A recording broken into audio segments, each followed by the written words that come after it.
மக்கள் தொலைக்காட்சி நேயர்கள் அனைவருக்கும் அன்பு கலந்த நல்வணக்கம். மண் பயனுற வேண்டுமே என்ற இலக்கிய முழக்கம் செய்து வருகிற, இலக்கிய வேள்வியை தொடர்ந்து செய்து வருகிற, சமூக பண்பாட்டு எழுச்சி கூறுகளை தொடர்ந்து விதைத்து வருகிற மக்கள் தொலைக்காட்சி நேயர்களை தினந்தோறும் சந்திப்பதிலே மெத்த மகிழ்ச்சி அடைகிறேன். பாவேந்தர் பாரதிதாசனுடைய குடும்ப விளக்கு காவியத்திலே மக்கட்பேறு என்ற பகுதியினை நாம் தொடர்ந்து பார்த்து வருகிறோம். அந்த வகையில நகைமுத்தாள் வேடப்பனுடைய பெண் குழந்தைக்கு அமிர்தம் என்று ஒரு பெரியவர் பெயர் சூட்டினார். பெயர் சூட்டு விழாவை மிக கோலாகலமாக நடத்தினார்கள் என்ற கடப்பாட்டு செய்திகளை எல்லாம் நேற்றைய தினம் கண்டு மகிழ்ந்தோம். இப்பொழுது எல்லோரும் பார்க்க வேண்டும் அந்த குழந்தையை என்ற காரணத்தினால் தொட்டிலே கிடத்தி அவரவர்கள் வாழ்த்தி கொண்டிருக்கிறார்கள், தாலாட்டு பாடுகிறார்கள். தாலாட்டு என்பது தாய்க்குத்தான் உகந்ததாக சொல்லுகிறார்கள்.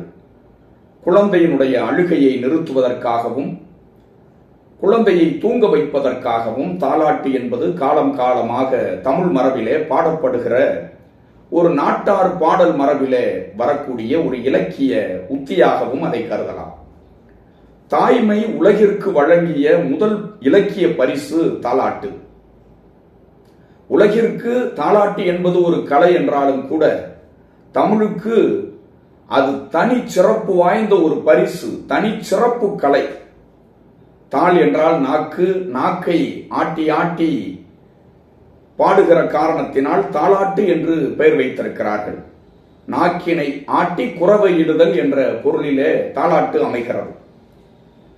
ராராட்டு என்றும் சில பகுதிகளிலே மருவி கூறுவார்கள். தாலாட்டு என்பது ராராட்டு என்று மருவியும் வருவதாக நாம் பார்க்கிறோம்.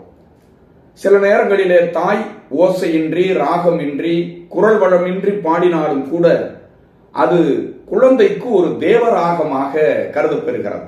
தாயின் குரலை கேட்டால், தாயினுடைய பாடலை கேட்டால் இயல்பாகவே அந்த குழந்தை கண் மூடி தூங்குவதாக நாம் பார்க்கிறோம். காலம் காலமாக அந்த தாயினுடைய ஸ்பரிசம், தாயினுடைய அரவணைப்பு, தாயினுடைய பாசம் இவற்றையும் தாண்டி அந்த தாயினுடைய குரலை கேட்பதற்காகவும் அந்த குழந்தை தவம் கிடக்கிறது என்றுதான் நாம் கருத வேண்டும்.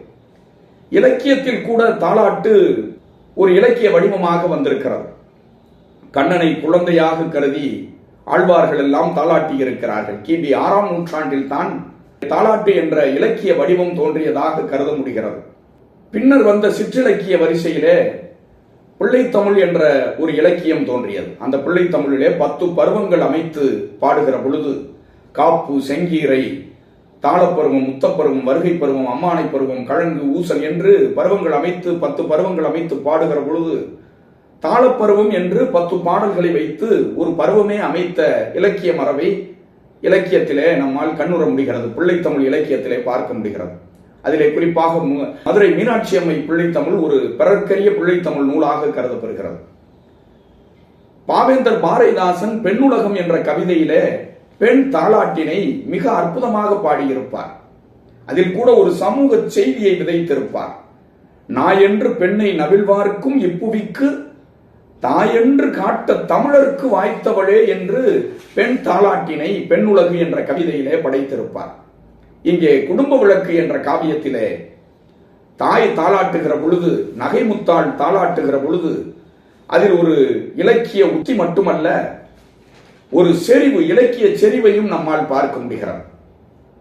நகைமுத்தாள் தாலாட்டுகின்றாள்.